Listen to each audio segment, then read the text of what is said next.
Ustedes están comprobando cómo estamos escuchando a varios eurodiputados con ideologías y grupos políticos distintos que tienen un mismo enfoque federal. Y esto es un activo muy importante que tenemos los europeos, porque representan a la misma opinión que tenemos muchos ciudadanos europeos. Con ideologías distintas pensamos que Europa puede y debe funcionar mejor para resolver los grandes desafíos. Y ahora vamos a escuchar a Domènech Ruiz de Besa, que representa otra ideología, la misión socialista en el Parlamento. Él preside, es el vicepresidente de UEF Europa. Y verán ustedes cómo sus contribuciones son importantísimas. Él está trabajando, además, en lo de las listas electorales transnacionales, la elección del presidente o presidenta de la Comisión por el voto ciudadano. Bueno, Domènech, tienes la palabra. Eskerrik asko, Luis Miguel, arratsaldeon. Yo voy a empezar por unos pequeños agradecimientos, porque no tendré otra ocasión seguramente de hacerlos, que me parecen importantes. En primer lugar, por supuesto, a nuestros dos presidentes, a Enrique Barón y a Francisco Aldecoa, también a lo que podríamos llamar el equipo organizador de este congreso tan bien organizado, valga la repetición, tú mismo, Luis Miguel Pariza, Ángel Landaburu, el presidente López Basaguren, José Félix Merladet, José Luis Salazar, en su calidad de redactor de la ponencia, Alejandro Peinado, secretario general de nuestra asociación, y también a mis colegas eurodiputados que han aceptado la invitación a estar aquí. Era a lo mejor un poquito más fácil, pero lo agradezco igual por parte de mi querida compañera, también amiga, Eider Gardiazabal, Izaskun Bilbao, y, por supuesto, los internacionales Guy Verhofstadt y Danuta Hübner, que aceptaron la invitación enseguida para desplazarse a Bilbao. Y a mí me está entusiasmando nuestro encuentro, empezando por la inauguración. A mí me ha enorgullecido que se acercara a inaugurar nuestro congreso el Lehendakari Urkullu, y tiene que ver también con algunas de las cosas que ha mencionado Izaskun Bilbao en la parte final de su intervención, cómo en este congreso hemos reunido tres tradiciones que me parecen muy importantes, ¿no?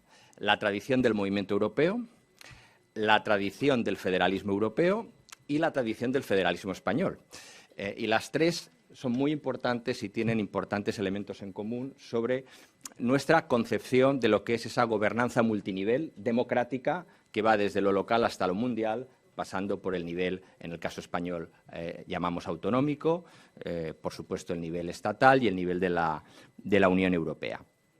Y en este sentido, el título de la mesa es la Agenda Federalista tras la Conferencia sobre el Futuro de Europa. Lo podríamos haber llamado la Acción Federalista tras la conferencia, porque la agenda está bastante clara. Está lo que nosotros queremos hacer como federalistas, aparte de que tanto Guy como Danuta como Izaskun la han explicado, pero hay dos documentos donde lo encontramos todo. Las propias conclusiones de la conferencia. Las conclusiones de la conferencia no las voy a reelaborar, pero se pueden resumir en dos frases que son casi eslóganes.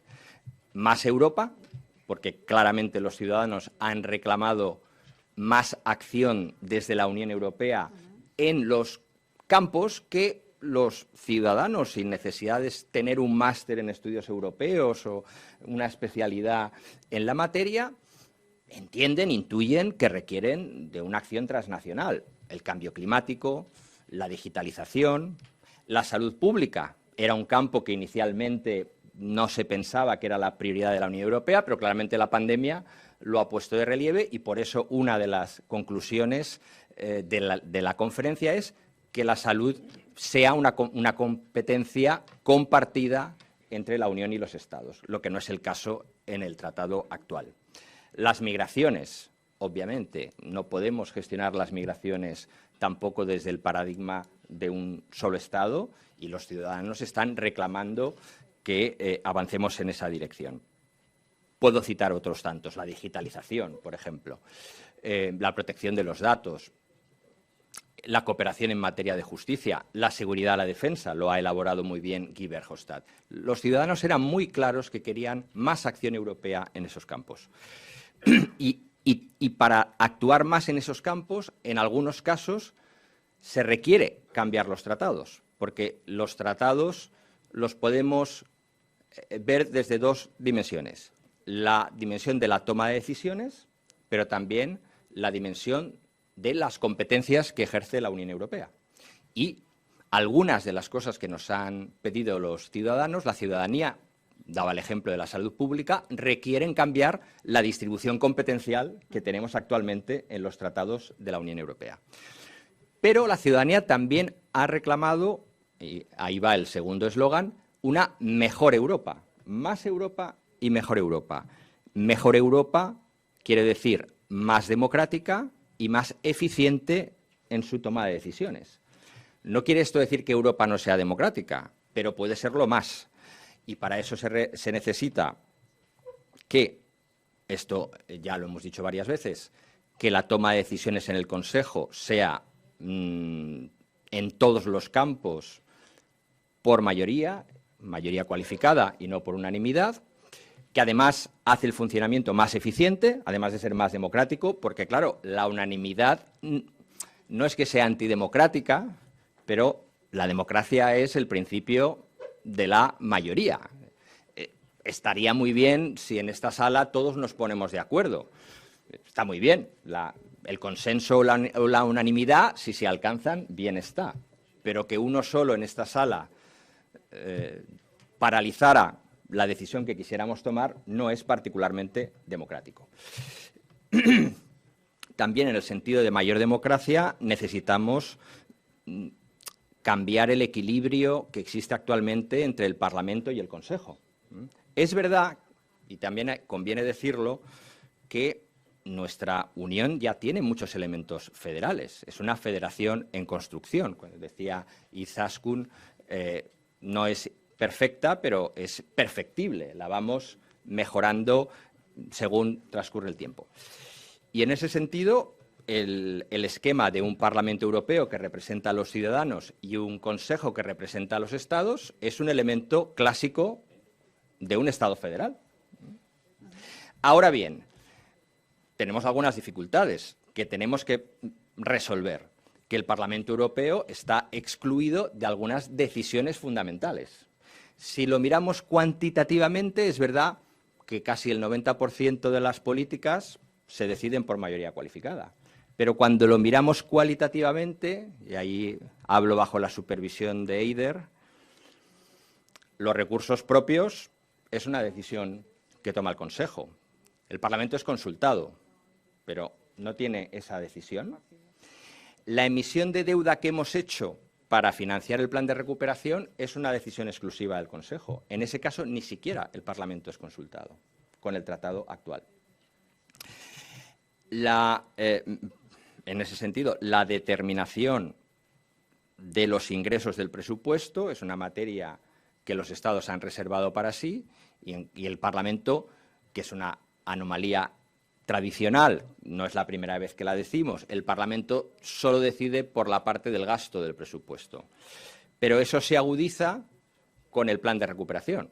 Ciertamente el plan de recuperación es una gran innovación federal, la más importante desde el lanzamiento del euro, pero, como había dicho antes Aldecoa, que ahora no está, está en la SEO, con 750.000 millones es casi otro presupuesto. Entonces, ahí tenemos un campo muy importante para mejorar el carácter democrático de rendición de cuentas y de legitimidad de la Unión. Porque la gran diferencia de la Unión Europea respecto de cualquier organización internacional es precisamente una institución parlamentaria que tiene poder. El resto de organizaciones internacionales son los gobiernos quienes toman todas las decisiones. Esa es la gran innovación europea y que no por casualidad ha garantizado la paz entre sus Estados miembros pues, durante más de 70 años. Esa innovación supranacional de puesta en común de la ciudadanía, de la soberanía. Por tanto, yo creo que la agenda la tenemos clara. La cuestión es cómo la llevamos adelante. Y ahí, como había dicho antes Guy Verhofstadt, hay algunas dificultades con el Consejo. Es verdad que a raíz de la pandemia ha habido muchas innovaciones en la política europea, entendido como las políticas de la Unión Europea. Pensemos la Unión Sanitaria, pensemos el Plan de Recuperación, pensemos los nuevos pasos en la Unión de la Energía. La cuestión migratoria es seguramente tal vez la más complicada, es la que todavía no hemos conseguido acordar, el famoso nuevo pacto sobre inmigración y asilo, pero al mismo tiempo la dimensión institucional aparece siempre un poco como el afterthought, ¿no?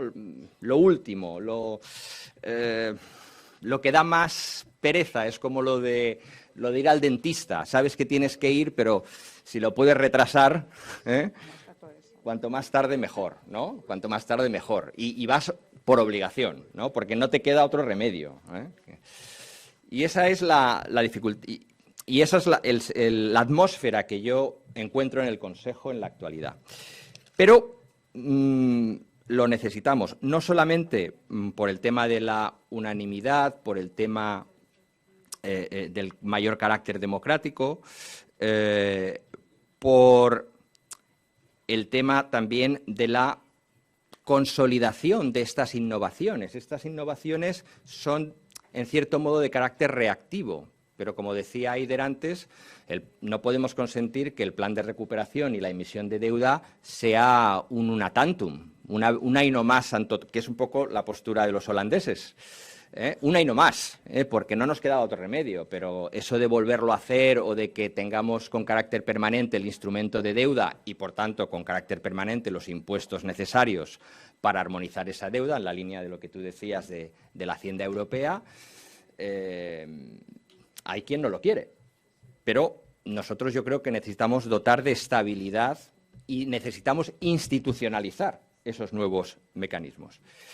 Y la última razón, que ya lo hace, para mí, insostenible la postura inmovilista de no querer ir hacia la convocatoria de la Convención, que es lo que hemos reclamado desde el Parlamento Europeo, es la ampliación. O sea, el que diga, esto es un poco fuerte a lo mejor, ¿no? Pero yo lo creo, el que diga que está a favor de la ampliación, pero en contra de la reforma de los tratados, o es un insensato o es un hipócrita, porque no se sostiene. Si somos sinceros sobre la ampliación a los Balcanes occidentales, la ampliación a Ucrania, hay que cambiar, hay que profundizar a la vez que ampliamos. Una vieja frase federalista es que es la que dio origen a la Revolución Americana, como sabéis. No hay impuestos sin representación. También debe ser verdad el contrario, y ahí volvemos al debate anterior, no representación sin impuestos. Los dos son verdad. No impuestos sin representación y no representación sin impuestos, pero yo diría que no puede haber ampliación sin profundización. Tienen que ir, por lo menos, de la mano. Por tanto, ya digo que la agenda está clara. Ahora, ¿cómo realizarla teniendo en cuenta que hay varios estados poco entusiastas al respecto? Bueno, pues ahí entra la presidencia española, lo ha dicho Guy Verhofstadt al final de la intervención. España, como sabemos, es un país de larga tradición europeísta, que ha hecho grandes aportaciones a la construcción europea. Pensemos la cohesión en tiempos de Felipe González, que Verhofstadt se acordará bien de eso porque andaba por allí. La ciudadanía europea, que también fue una aportación española al Tratado de Maastricht, muy importante. Posteriormente, la Constitución Europea fue muy apoyada por España. Fuimos de los primeros en convocar el referéndum y que salió a favor con una mayoría muy grande. De hecho, fue la primera decisión del primer Consejo de Ministros de Zapatero. Nada más entrar de presidente fue el decreto de convocatoria de ese referéndum. Y ahora España también ha hecho aportaciones muy importantes. La Unión Sanitaria, el plan de recuperación, porque fue Pedro Sánchez el primer ministro que lanza la idea de un nuevo plan Marshall para Europa para superar los efectos sociales y económicos de la pandemia. Y la reducción de la factura eléctrica, porque ya no podemos hablar de excepción ibérica, porque lo han comprado en Europa porque han visto que era necesario poner ese tope al precio del gas para rebajar la factura eléctrica para todos los europeos. Y en ese sentido hay una expectativa muy grande respecto de que en los temas institucionales, como decía bien Eider antes, no va a ser Suecia quien va a liderar. Solo un país con partidos europeístas fuertes y comprometidos, como el socialista, como el PNV, pueden empujar en esa dirección y poner en el centro también la dimensión institucional. En lo que se refiere a la convocatoria de la convención, hay que reconocer, con esto ya concluyo, no es lo más difícil, porque de acuerdo con el artículo 48 se necesita una mayoría simple, es decir, 14 Estados miembros. Y ahí, claro, la responsabilidad de catalizar ese acuerdo político recaería en la presidencia española, pero, por ser justos, también ahí tiene que estar empujando Francia, tiene que estar empujando Alemania, tiene que estar empujando Bélgica, y esos 4 o 5 países que son importantes en la construcción europea no pueden volver al Parlamento Europeo diciendo nos hemos quedado en minoría. Para mí eso no es concebible, ¿no?, en cómo funciona la dinámica europea. En cuanto a las listas transnacionales, en la ley electoral europea esto es más complicado, objetivamente, porque es un procedimiento legislativo especial que requiere unanimidad del Consejo y ratificaciones nacionales posteriores.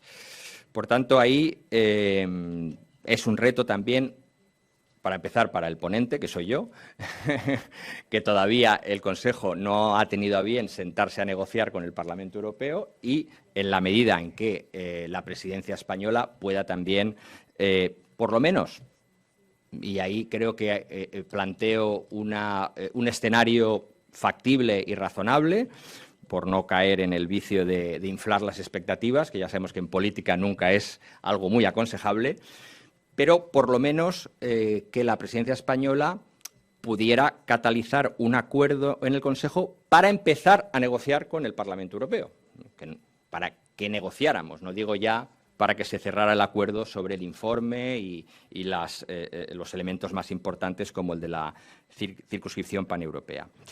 Por tanto, creo que es una gran oportunidad realmente esta presidencia.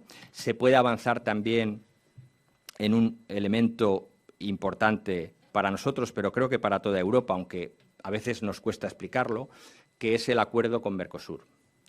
El acuerdo con Mercosur está pendiente de adopción por el Consejo. Obviamente, España va a trabajar mucho, estoy seguro, en ese dossier. Va a haber la cumbre que llevaba muchos años sin convocarse, Unión Europea y América Latina. Y digo que es importante para Europa, aunque, claro, por nuestro protagonismo en este tema, pues tenemos un presidente español de Eurolat, nuestra asamblea parlamentaria, Javi López, antes lo fue Ramón Jáuregui, alguien a quien aquí conocéis muy bien.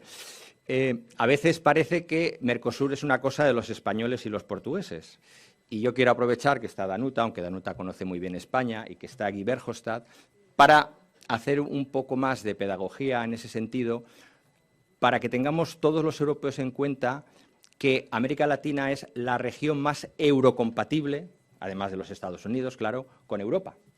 Y en esa dialéctica que mencionaba también Izaskun de las democracias y las autocracias, aunque hay dificultades también en América Latina, pero es realmente nuestra gran aliada y, por tanto, tenemos que ser capaces, yo creo, de sacar adelante también Mercosur, porque manda una señal que no es solo comercial o económica, manda también una señal política.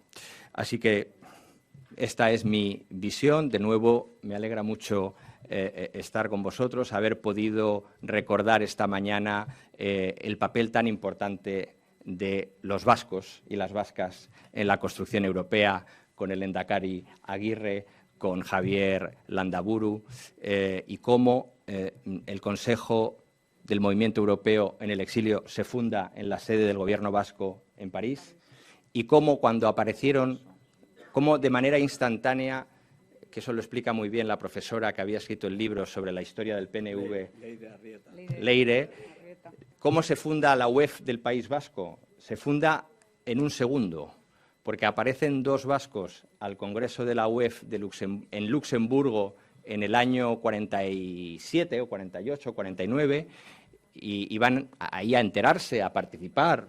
Y entonces el que está en la puerta les pregunta, ¿y de qué sección venís vosotros? Y dijeron, pues la UEF del País Vasco. Y así fueron acreditados y así participaron en el Congreso.